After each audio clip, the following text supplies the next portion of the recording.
Okay, so in the last video, I didn't do a good job at trying to explain what I meant, right?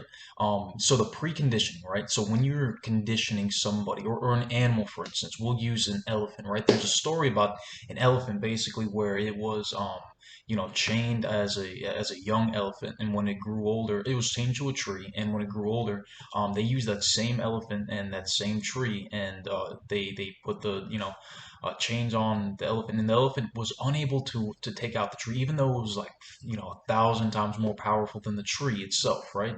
And that's the psychological conditioning that I think has happened over the last like 1,000 years. We have been conditioned to kind of accept this mentality that we don't necessarily have the capacity to be able to lift everybody out of poverty and to make everybody rich and wealthy. And the reason that I think that this is so important to talk about is due to the fact that if we're not speaking on this, if we're not talking about the fact that we have disproportionate amounts of people that get to appreciate life and get to enjoy the benefits of being able to have wealth and whatnot, then we're not going to get to the point where everybody's going to be able to experience life. Like, it makes no sense for us to have a situation where, like me, for instance, I would love to go and travel. Like, I enjoy going out and seeing new places and experiencing new things and meeting new people, right? That's a good thing. I appreciate that. But like, I'm unable to do that due to the fact that I'm limited by the environment that I'm surrounded by. I'm limited by the tools that I was given by my birth placement. So how can we get to a point where we can use this information, use this knowledge to be able to lift everybody out of poverty, right? Usually when you're trying to do so, you use things like I've mentioned so many times, our capitalist fiat currency system, right? You invest into a certain stock and the stock either goes up or down, and you're able to store wealth, and the wealth is used as a means to be able to create more wealth so that the individual doesn't actually have to do anything for it. You trade your time. The majority of people trade their time for money, while the ultra rich trade their money for money. They use the money, and the money makes more money itself. The rich dad poor dad idea, right? And that's like, I love that idea. But the problem is that not everybody has the same starting line, right? So I heard something today. Basically, it was one of the pre-recordings that I've heard in the past, so that I really appreciate. But the idea that, like, it invoked in me is that, like, we have this situation currently happening where the majority of people don't have the cognitive capacity to be able to envision themselves completely financially free. Like most people wouldn't know what to do with it, and that's the problem. We're not teaching youth what to do once you're already wealthy. We're teaching them how to strive for wealth, and then our capitalist system, our games, they're all games, right? The current system that we're using, it's based on this ethereal, fake, ideology first off, because we have to give value to this thing, because if we don't personally invest our belief systems into this monetary system, then it no longer has control over the individuals, right? And like a basic income, we should have done that years ago, man. We should have been like, oh, so okay, so we have the conversation that I had not too long ago, basically telling you guys about the 10 people landed on an island and 2 people convinced the other 10 people to be impoverished. Like, that's exactly what the situation is. That's exactly what's going on. And like, we know that this situation is happening, and we have the ability to create the laws to be able to make this change, and we've chosen not to. Not everybody starts in the same place in life.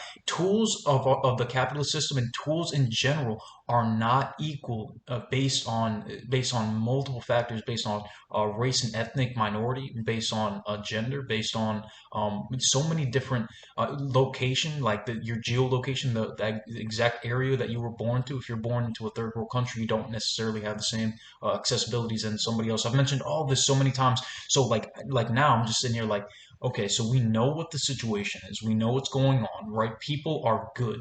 I truly believe, like, in the deepest parts of people's souls, that they are born good. They're born kind, right?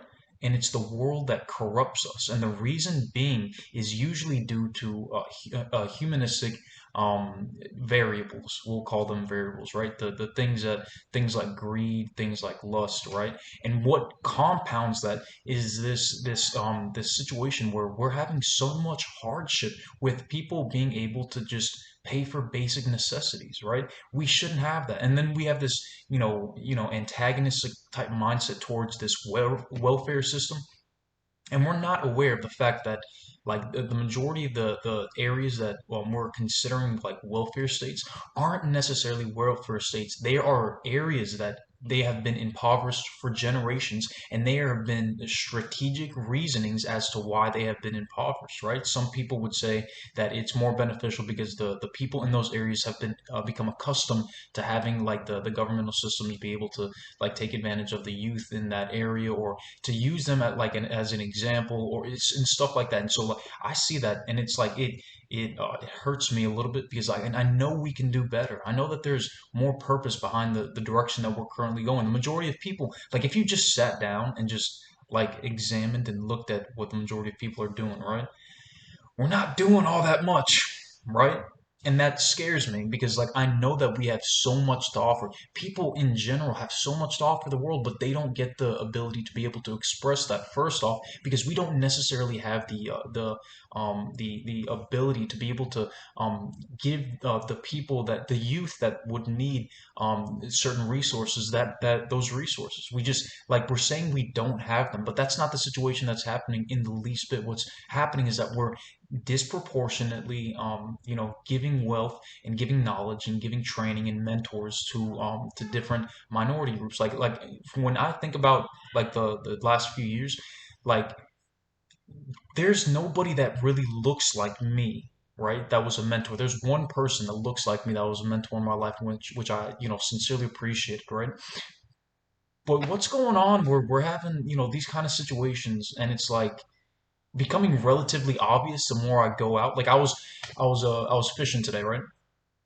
In one of the local areas that I go to. It's a nice area, and there was a lot of people hanging out, and I stopped for a second. I'm like, man, I saw a lot of people hanging out today, and then I stopped and I was like, dang, man, none of them look like me, right? None of them.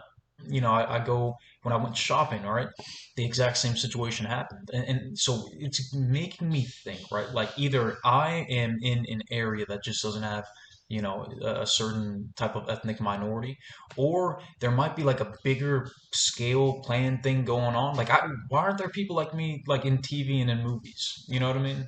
Like, if you were like if you look kind of like me a little bit, and you were like Latino, Hispanic, and you like started looking at all these situations where like the majority of the people that either look like you or sound like you or act like you aren't necessarily in positions of power, would it be a situation where you were like, oh, okay, well maybe it's just me, or would you look at it as if it was a situation that might be being artificially created due to incentives that are based on racial demographics? Would you look at it like that, or am I just going a little bit too deep on that? Another question that I've thought about is like, how do we agree, right?